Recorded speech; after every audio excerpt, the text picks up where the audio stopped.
सभी को नमस्कार। आज हम टॉपिक 31 सेवा कार्ड 31 पर चर्चा करेंगे। ये टॉपिक बहुत ही इम्पोर्टेंट है।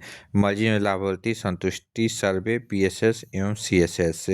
ये इसलिए इम्पोर्टेंट है कि जो भी 5 से 6 क्राइटेरिया होते हैं आयुष्मान आरोग्य मंदिर या किसी भी लेवल फैसिलिटी के एनपास सर्टिफिकेशन के लिए, उसमें एक क्राइटेरिया होता है आपका पीएसएस स्कोर, उस फैसिलिटी का पीएसएस स्कोर 70% से ऊपर हो और आयुष्मान आरोग्य मंदिर के लिए 60% से ऊपर होना चाहिए।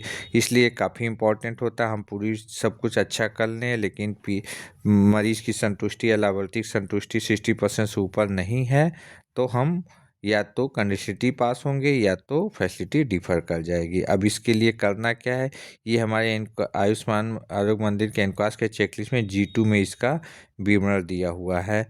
तो इसमें करना क्या है, मरीज का संतुष्टि सर्वे के लिए मरीज और लाभार्थी, हमारे आयुष्मान आरोग्य मंदिर में 2 टाइप के मरीज या लाभार्थी आते हैं, पब्लिक आती है। एक तो मरीज होता है, एक लाभार्थी होता है।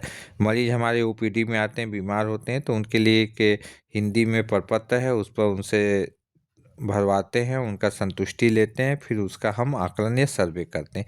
इसी तरह से लाभार्थी का हम संतुष्टि, इस पर थोड़ा कन्फ्यूजन रहता है। लाभार्थी का संतुष्टि हम बीएचएनडी सत्र से या पीएचडी ग्रुप की जब बैठक करते हैं, मरीज सहायता समूह की बैठक से, या तो जो हमारे योगा सेशन में आते हैं या इम्यूनाइजेशन में जो आते हैं उनके इम्यूनाइजेशन में आते हैं उनके गार्जियन से हम फीडबैक लेते हैं प्रपत्र पर, फिर उसका हम आकलन करते हैं। प्रति माह, ये बहुत इंपॉर्टेंट है, प्रति माह कम से कम 15 मरीज एवं 15 लाभार्थी के संतुष्टि पत्रों का विश्लेषण किया जाता है। आप फिल तो काफ़ी करवा सकते हैं, जितना आपका कैपेसिटी हो वो करवा सकते हैं, लेकिन हमारा जो एनालिसिस फॉर्म है वो 15 मरीज के लिए, 15 लाभार्थी के लिए। तो कम से कम 15 मरीज और 15 लाभार्थी का हम संतुष्टि पत्र लेकर उनका आकलन करेंगे। मान लीजिए भरवा लिया आपने, फिल करवा ले 30 मरीज का, 30 में से रैंडमली 15 निकालेंगे लाभार्थी। मान लीजिए आपने 50 किसी महीने में 50 लाभार्थी संतुष्टि पत्र, तो उससे रैंडमली 15 निकालते हैं, फिर उनका हम पीएसएस क्या नाम है एनालिसिस करते हैं, विश्लेषण करते हैं।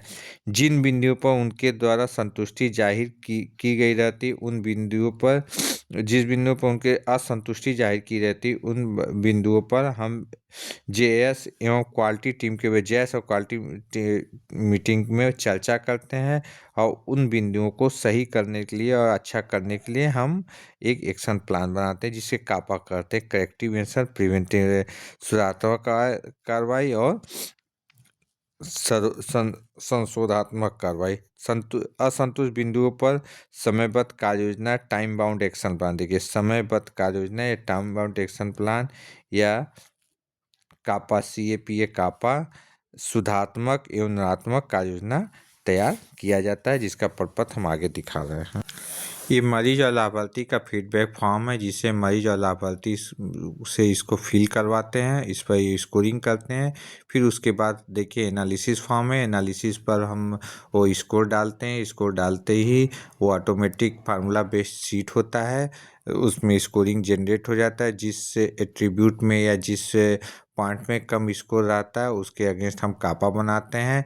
कापा बनाते समय ध्यान रहता है जो सबसे कम स्कोर रहता है उस पर हम पहले देखते हैं, उसके बाद फिर उससे थोड़ा सा अधिक, फिर उससे थोड़ा सा अधिक, तो इस तरह से कापा बनाकर सुधारात्मक एवं निरात्मक कार्य योजना तैयार करते हैं, उन कमियों को दूर करते हैं, जिससे हमें क्या नाम है स्कोरिंग अच्छा आ जाए। देखिए जो परसेंटेज आता है राइट साइड में, देखिए नीचे एक साइड में राइट साइड में परसेंटेज दिखता है। इसका एक वीडियो भी मैं किया हूँ, वीडियो में आप देखेंगे कि किस तरह से एक्सेल शीट ओपन किया जा रहा है।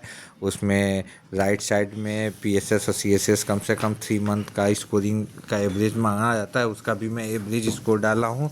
तो राइट साइड में एक्सेल शीट में नीचे एक साइड में स्कोरिंग परसेंटेज आता है, वही परसेंट हम क्या नाम है जो एवरेज सीट होता है उसमें डालते हैं, जिससे एवरेज निकल जाता है। यही एवरेज स्कोर हमारे जो एसेसर होते हैं उनको चाहिए होता है अपना रिपोर्ट तैयार करने के लिए।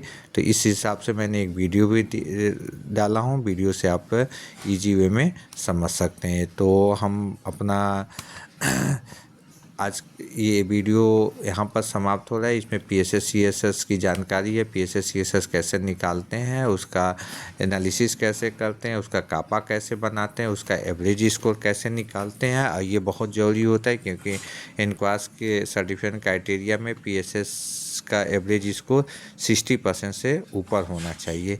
तो अगर वीडियो पसंद आ रहा हो तो आप वही लाइक शेयर एंड सब्सक्राइब कर दीजिए। सब्सक्राइब करने से है कि जो भी वीडियो हम बनाते हैं आपके तक ईज़िली पहुंच जाएगा, जिससे आपके इनक्वास सर्टिफिकेशन के लिए और इनक्वास सर्टिफिकेशन और प्रिपरेशन के लिए काफ़ी मददगार रहेगा, हेल्पफुल रहेगा। Thank you for watching me.